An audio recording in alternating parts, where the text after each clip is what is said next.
Okay, we've all been there, haven't we? You know, trying to give eye drops to a kid who just won't sit still, or maybe applying cream to a really sensitive cut, and, well, most of it just seems to go everywhere but where you need it, or it just plain hurts. That whole familiar frustration, that kind of everyday inefficiency, it's actually at the core of a really big challenge in medicine that Dr. Lev Neymotin from N5 Digital Inc. is looking to solve. So today we're diving into his frankly, pretty innovative precision medication delivery system proposal. Our mission really is to explore the medical and engineering ideas he's bringing forward. And to understand how this could genuinely change medication delivery, I think you'll find some real aha moments here. Yeah, it's definitely more than just a small tweak. This proposal really aims to tackle some long-standing limits in how we deliver medicines. Limits that honestly affect millions of people every single day. Sort of a two-pronged thing, focusing on, patient comfort and making it easier to use, but also critically making the medications themselves work better by getting them exactly where they need to be and nowhere else, making medicine smarter and gentler. Okay, so let's start there. The current situation. What are the big problems, let's call them headaches, with how we deliver meds right now, especially to those, really delicate tissues? Inflamed skin, post-op sites, sensitive areas. What are the main struggles for patients and doctors? That's really the crucial starting point because the problems are, well, they're everywhere. Think about dermatology, ENT, ophthalmology, of course, wound care, even dental medicine and surgery. The basic issue is a lack of precision. Too often, a lot of the medication is just lost. It misses the target or it overflows. You mentioned eye drops earlier. Yeah, it feels like most of it ends up on your cheek. Exactly. And people aren't wrong. Studies show a huge percentage is wasted. But it's not just waste. There's a real risk of uncontrolled systemic absorption. If the medicine drains away, like into the tear duct, or spreads too far on the skin, it can get into your bloodstream. That can cause side effects you never intended, turning a local treatment into a whole body exposure. Right, that's a serious concern. It is. And then there's just the discomfort. Applying anything to tissue that's already inflamed or sensitive or just had surgery, it often hurts. Think about trying to put cream on a bad burn or, like you said, drops in an eye right after an operation. Oh, yeah, that sounds awful. Almost makes you not want to do it. Precisely. Which leads to another issue. Manual administration problems. Yeah. Getting a consistent, correct dose is tough. Whether it's a child moving around, an older person maybe with less dexterity, or just, anyone struggling with the process, patients might underdose, so the treatment doesn't work well, or they might overdose, increasing risks. And one more thing, for any device that actually touches the tissue, there's always that risk of cross-contamination. Big worry in medical settings. So sprays, droppers, they just don't cut it for precise control. Pretty much. They lack control over both the dose and the delivery shape, the geometry. So you either get too much in one spot and not enough elsewhere, or it just spreads uncontrollably. Wow, okay. That lays out the challenges very clearly. So, if that's the problem space, what's Dr. Neymotin's answer?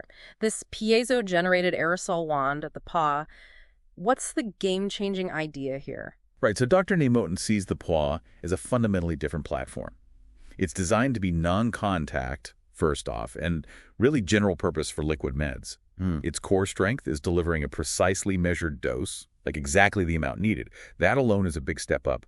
But the real innovation is how it shapes that dose into a focused aerosol microcloud. A microcloud. Okay. Yeah, think of it like a very fine controlled mist. And this microcloud is then directed with geometric precision.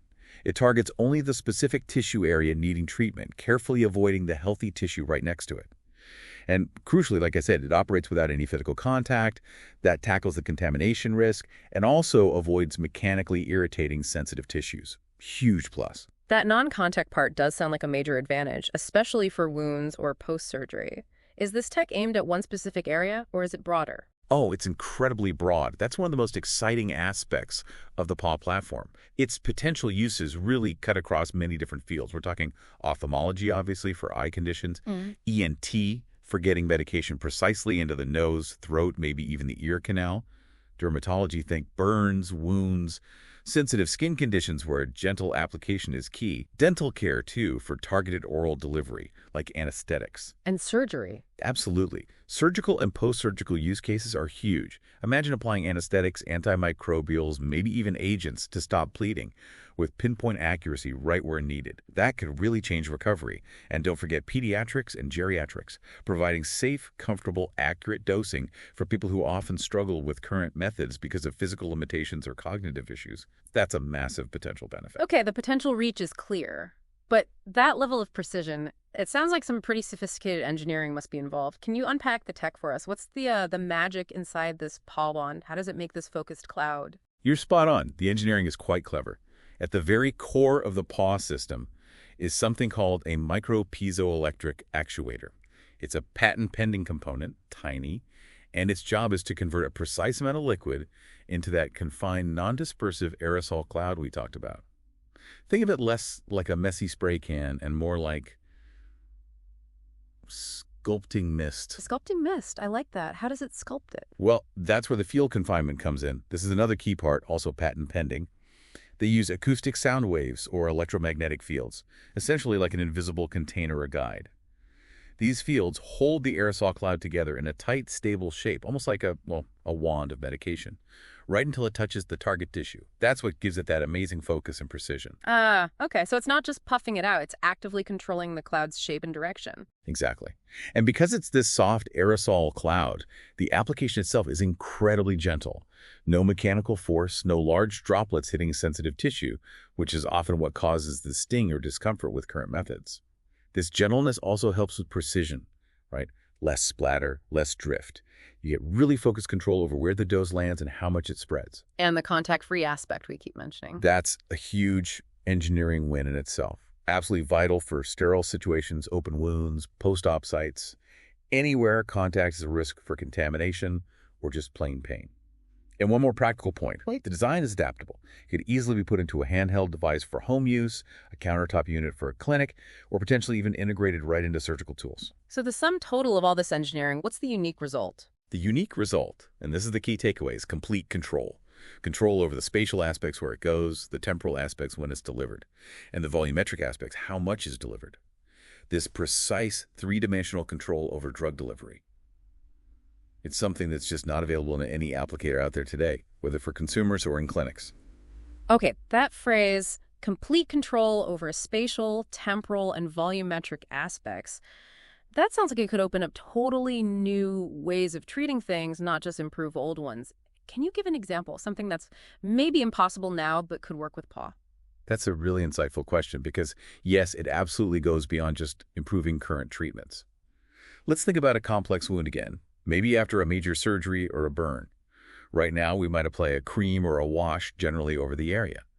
With PAW, imagine being able to microdose a specific growth factor, very precisely, only onto the active healing edge of the wound, or maybe even targeting specific cell layers within the wound bed. Yeah, you could potentially direct how cells migrate, how tissue regenerates, maybe significantly reduce scar formation, or improve the quality of the healed tissue in a way we just can't reliably do now with broad applications or even injections, which still cause some disruption.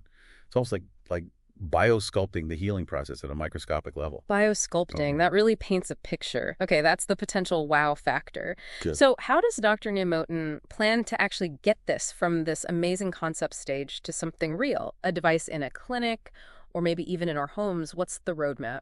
It seems like a very methodical, phased approach. They've laid out a clear strategy to cover not just the tech working, but also usability and, importantly, getting through the regulatory hoops. Phase 1 is focused on feasibility and modeling. Lots of computer simulation work here, simulating how the aerosol behaves, how different piezoelectric setups perform, optimizing that field confinement and the nozzle shape, and importantly, modeling how it delivers onto complex, moist surfaces like you find in the body. So proving it works in theory first. Exactly. Then phase 2 is prototype engineering. This is where they actually build handheld PAW devices. They'll need to integrate user controls for precision, figure out sterile medication reservoirs replaceable or refillable, and build in safety features and ways to confirm the dose was delivered correctly. Making the actual wand. Right. Then phase 3 is use case testing, getting it out there and validating it. Testing performance across all those areas we talked about: eye, nose, wounds, mouth, skin. They'll need to compare its precision and how well the medication stays put compared to current methods. And, crucially, test how easy it is for actual patients and healthcare workers to use. Real-world feedback. Essential. And finally, phase 4 is the big one: regulatory and clinical evaluation. This means partnering with hospitals or clinics for real-world trials, collecting all the data needed for regulatory bodies like the FDA. They anticipate it would likely be a Class 2 medical device, depending on the specific application. And then, assuming all goes well, planning for pilot manufacturing and finally rolling it out commercially. That's a comprehensive plan. Going back to one specific example, eye drops, it just seems like such a perfect fit for this kind of precision. I mean, like we said, everyone struggles with them.